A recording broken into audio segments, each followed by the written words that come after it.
It is that time. What's going on, guys? It's me, WestTownHD. Today, guys, we're just making a small little video of sorts to let you know what games I plan to pick up in the coming months. Normally, these videos are made at the start of the year, but better late than never. Before we get into this, guys, definitely drop a like and leave a comment on the video letting me know what your pickups are.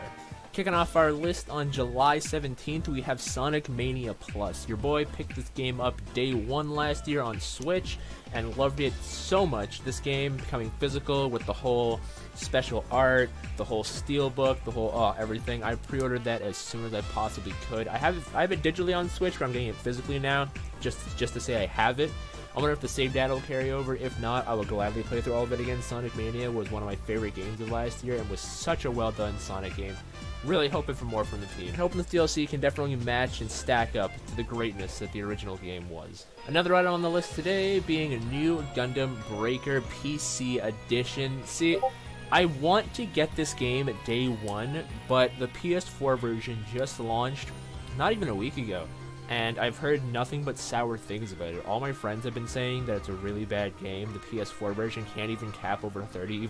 It's not even Pro enhanced. Even the PS4 Pro has issues with it. So I may have to skimp out on it solely for the fact that it's just not a very good game in general. It's a new team, I'm understanding, that's behind this game. But it may be worth my while to borrow it from the internet, if you know what I'm saying. Now, if you guys have been with the channel for a while, you know that I lost a bet with my friend GShadow007, and thus I have to play Dark Souls Remastered. So, I'm picking it up on the Switch, of course. Switch version got delayed, as we all know, unfortunate. But I'm actually kind of looking forward to it. I've never played a Dark Souls game, and this game genuinely has my attention. I'm hoping the Switch version is ported over in a good way and it's not one of those horrific ports, because certain companies and developers really have no idea what they're doing when it comes to porting to the Switch. Capcom's been getting pretty good at it recently, but other developers are having a little bit of an issue. Whenever this game does come out, though, will definitely be picked up day one. Coming out on August 28th, we have Monster Hunter Generations Ultimate for the Nintendo Switch. Let me tell you guys how I loved Monster Hunter World. I absolutely did. But the systems they added and the way the game felt, it lacked the classic feel that Monster Hunter had. Don't get me wrong, I still really enjoyed the game, and it was really stunning, beautiful, the way the monsters interacted, all the environments were super crisp and clean, but it just wasn't the same as, say, Monster Hunter Generations on 3DS. Monster Hunter Generations 3DS was the time when I finally started branching out on the internet, when I ran into all my friends that I know now, Bao, New Type, Raheem, like all my guys. We all started playing Monster Hunter Generations together, and those were some of the fondest and most fun times I'd ever had with games growing up. Just the nostalgia alone, on top of the game being an upscaled version of Monster Hunter Generations, running at 60 frames and native 1080p, with new Hunter arts, weapons, and costumes on top of all the content from the previous generation's iteration, was enough to make me say, yes, please. Alright, this game caught me off guard. A friend of mine had showed this to me when I got my Switch, and he was like, hey, this game's coming to Switch, looks pretty cool, you should check it out, I plan on getting it. I was like, alright, cool, let me look at it. I looked at a trailer, and the first thing that came to mind was, this is a spiritual successor to Advance Wars. The last Advance Wars game came out about, has it been 10 years? It's been nearly 10 years since we had an Advance Wars game. That itch is still there. Intelligent Systems gives us the whole runaround being like, well, we're used to making Fire Emblem right now, and we're kind of scared that, like, we don't know how to link the character to the unit, but if you play Advance Wars, you know, the point of Advance Wars, you build a bunch of units, you send them off to their graves. I mean, they're expendable. That being said, though, Advance Wars did have, like, likable characters that you could attach yourself to, like some of the generals. I'm not going to name them off right now, because, to be honest, I kind of forgot some of their names. I remember Andy, there was that one chick with the gun, I think her name was Nami?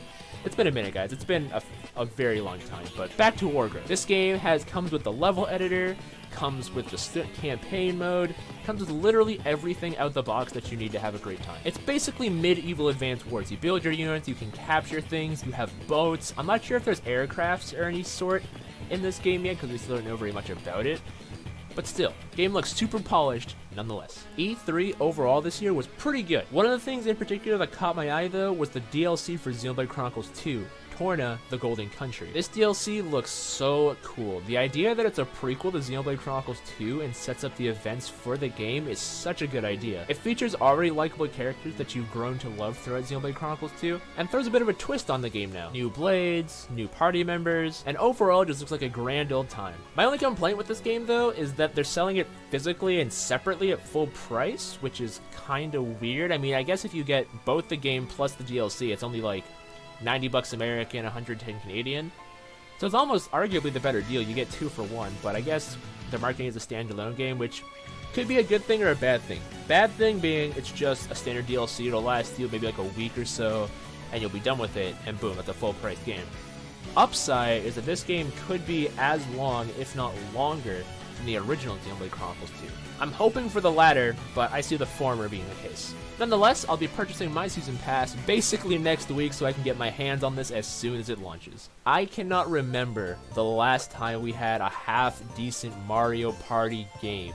Coming out on October 5th, we have Super Mario Party. Let me tell you how I saw this game, and I was like, please be a good Mario Party game, please be a good Mario Party game, please be a good Mario Party game.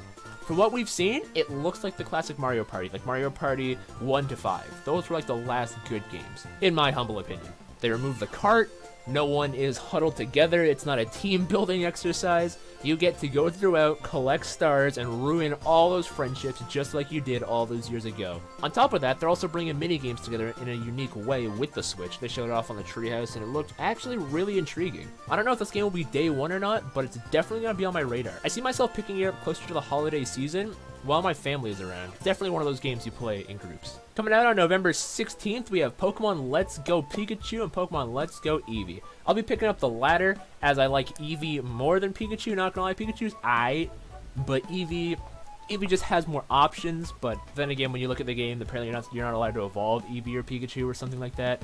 So I won't be able to have as much diversity as I would have wanted, but nonetheless, I'm interested to see where the game goes. The way I see it is Pokemon Let's Go Pikachu is basically going to be a faithful remake to Pokemon Yellow, where they're not really going to change too much. But Pokemon Let's Go Eevee is where they have all that growing room to kind of see where the game can take you, what the differences are, what Eevee can do. And there's also that rumored Eevee evolution, that normal evolution for Eevee coming out in this game. But that still remains to be seen. Before I hype up this game at all, let me tell you how this game is scaring me. Not gonna lie, the fact that you can't go into the first gym without a grass or water type is very detrimental. I think this game could really benefit from a difficulty slider, like easy mode, normal mode, hard mode, as many RPGs do, but of course that's not the Game Freak thing to do. At least since Black and White. Black and White had the challenge mode, and that was interesting. But they strayed away from it, so I don't know what Game Freak's thinking. I'm hoping that this game is not a walk in the park, because I really like the challenge that Pokemon Ultra Sun and Ultra Moon had. That Ultra Necrozma fight, no spoilers, kicked my ass more times than not. And I'm really hoping that there's some kind of difficulty scaling to this game, because Lord knows it needs it. Oh my goodness, I've never been more hyped for a racing game till now. This game looks phenomenal. They brought back Crush 40, they refined the engine, it's in 1080p 60.